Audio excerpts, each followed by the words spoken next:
கிளிநொச்சி மகளிர் அமைப்புகளை பிரதிநிதி திருமதி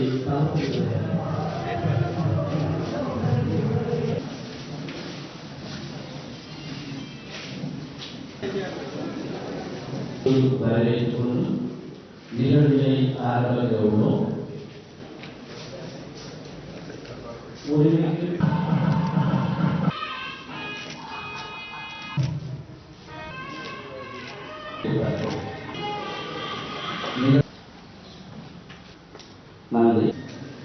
அவர்கள் அமர்ந்திருக்கின்ற இந்த சபையிலே பாராளுமன்றத்திலே மக்கள் நலன் சார்ந்தும் மக்களுடைய உரிமைக்காகவும் ஆற்றிய உரைகள் தமிழ் மொழியிலே இங்கே என்று புத்தக வடிவாக நூல் வடிவிலே வெளியிடப்பட இருக்கின்றது. இல்லையா? வணக்கம்.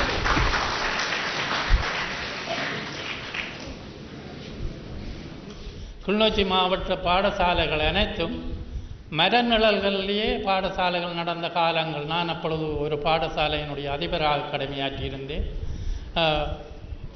மரநிழலிலேயே கற்றல் செயற்பாடுகள் நடந்த காலம். எங்களது பாராளுமன்ற உறுப்பினருடைய ஒரு தொடரான நடவடிக்கை மூலம் சகல பாடசாலைகளிலும் கட்டிட வசதிகள், தளபாட வசதிகள், ஆசிரிய பற்றாக்குறை அற்ற நிலை போன்றவற்றை அவர் உருவாக்கி தந்திருக்கின்றார்.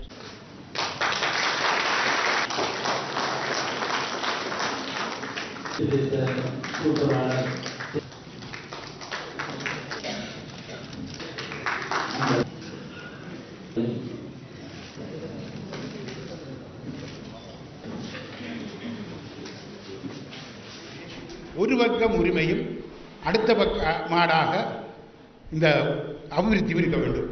இப்போ தந்திரமாக ஒரு நல்ல முறையிலே இவர் உரிமைக்கும் உயர்வுக்கும் என்ற தலைப்பை கொடுத்துக்கிறார்கள். ஒன்று. இரண்டாவதாக இந்த புத்தகம், இந்த நூல் மிகவும் அருமையான முறையிலே தயாரிக்கப்பட்டிருக்கிறது. இந்த வெளியீட்டுக்கின் பின்னணியிலே மிக பெரும் கலைஞர் ஒருத்தர் இருக்கிறார் என்பது நான் அச்சகத்திலே அதிகமாக ஈடுபட்டவன் என்ற வழியிலே சொல்லக்கூடியதாக இருக்கிறது. மிகவும் அற்புதமான முறையிலே இவை இந்த வெளியீடு அமைந்திருக்கிறது. ஆனால் சந்திரகுமார் அவர்கள் தன்னுடைய பேச்சில் பாதிக்கப்பட்ட மக்களுக்கான விசேட நிதி ஒதுக்கீடும் சிறப்பு திட்டங்களும் அவசியம், எமர்ஜென்சி பிளான் பாலிசி என்பதை இந்த பாராளுமன்றத்தில் கூறியிருக்க பார்த்து உண்மையில் எனக்கு பெரிய சந்தோஷமாக இருந்தது.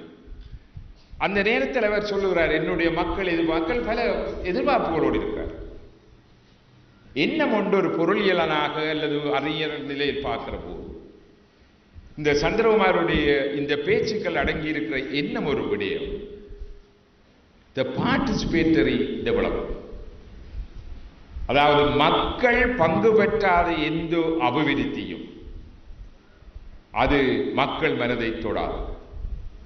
இந்த பார்ட்டிசிபேட்டிவ் ப்ரோசஸ் என்பதை மக்களோடு தொடர்பு கொண்டு அதன் ஊடாக அபிவிருத்தியை செய்ய வேண்டும் என்பது சந்திரகுமாருடைய ஒரு அப்ரோச்சாக, ஒரு சாணக்கியமாக நான் இங்கே காணுகிறேன். அவர் பாராளுமன்றத்தில் பல இடங்களில் சொல்லியிருக்கிறார், இந்த பேச்சில் சொல்லியிருக்கிறார், எங்களுடைய மக்கள் திருப்தி அடையவில்லை, அவர்கள் ஏங்கி போயிருக்கிறார். அவர்கள் எல்லாவற்றை விவசாயிகளை பற்றி சொல்லுகிற போது எல்லாம் இழந்து வந்திருக்கிறார்கள். ஆகவே அவர்களுக்கு நீங்கள் செய்ய வேண்டும். உண்மையில் இந்த மைந்த சிந்தனை, ஆசியாவின் ஆச்சரியம் என்ற எல்லாத்தையும் நீங்கள் வாய்ச்சியுங்களானால் இந்த சிறப்பு திட்டங்கள் எல்லாம் வடக்கு கிழக்கு அப்பால் தான் ஒரு ப்ரொஜெக்ட் வடிவம் பெற்றிருக்கிறதை நாங்கள் பார்த்தோம். ஆங்காங்கே சந்திரனார் போன்றவர்களுடைய முயற்சியின் காரணமாக அவர் சொன்னது போல இந்த ரோட்டுக்கு போட்ட பணியில் போட்டிருக்கிற 2013 இதனுடைய விளைவு தெரிய வரும் என்று 2011 பேசியிருக்கிறார். ஆகவே அவர்களுடைய முயற்சி, இந்த அப்ரோச் பீப்புள்ஸ் பார்ட்டிசிபேஷன், அதாவது மக்கள் துன்பப்படுகிறார்கள் என்பதையும் இந்த வடக்கின் வசந்தம் வடிவாக சொல்லியிருக்கிறார்.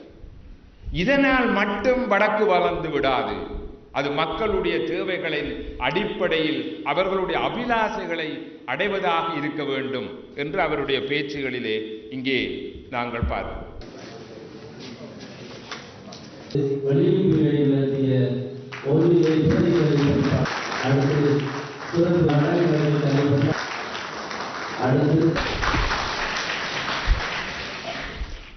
யாழ்ப்பாணம் கிளிநொச்சி மாவட்டம் என்பது ஒரு தேர்தல் மாவட்டம். எனக்கு வாக்களித்தவர்கள் வெறும் கிளிநொச்சி மாவட்ட மக்கள் மட்டும் அல்ல, யாழ்ப்பாண மக்களும் எனக்கு வாக்களித்திருக்கின்றார்கள். ஆனால்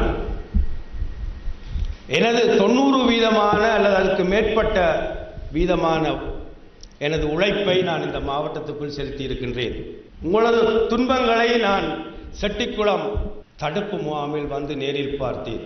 அன்று நான் தீர்மானித்தேன், இந்த